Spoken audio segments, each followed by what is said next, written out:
We, as Americans, have the capacity now, as we've had in the past, to do whatever needs to be done to preserve this last and greatest bastion of freedom.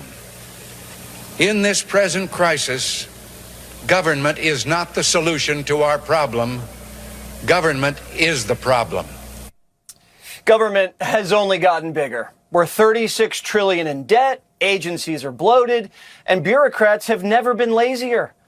Biden spent 40% of his presidency on vacation, but compared to the rest of the government, he's a workaholic.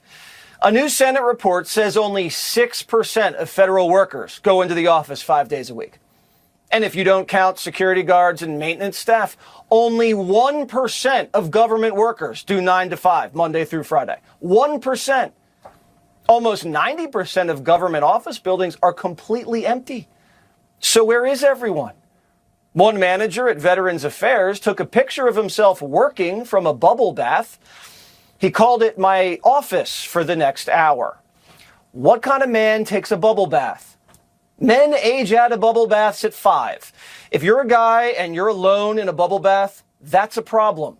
You have to have someone with you.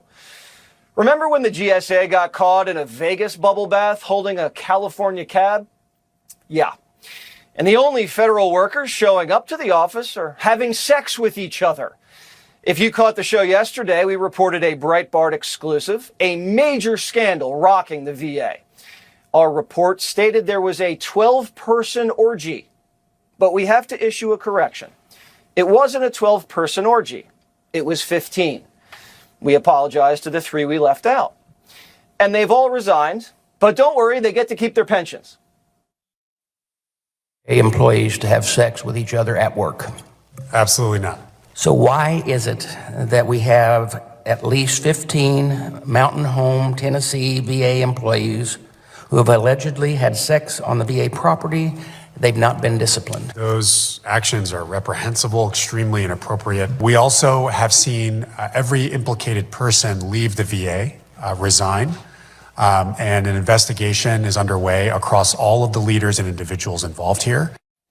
If it's not hot tubs or orgies, it's alcohol. 2 years ago, Nancy Pelosi opened up a liquor store in Congress. And yes, they cater. So if any politicians want to knock back a cognac or have a glass of Pinot, Nancy's waitstaff will bring it straight to your office. No wonder they spend so much money. They're all drunk. And we're not talking about a glass or two here and there. Members of Congress can order cases of wine and liquor. Cases. We found some items Congress has been spending money on, and it has to be after a few rounds. Are you ready? $500,000 for an IHOP in D.C. What, Jerry Nadler need his pancakes? Almost $2 million for holograms of dead comedians. $3 million for girl-centered climate action group in Brazil. Sounds kind of like porn. $45 million on DEI scholarships in Burma. Isn't everyone in Burma DEI? And they still had about $150 billion left over to spend on illegals last year. $150 billion with a B. If you're wondering, the Manhattan Project, adjusted for inflation, only cost $30 billion. The Panama Canal, $15 billion. The Hoover Dam, $1 billion.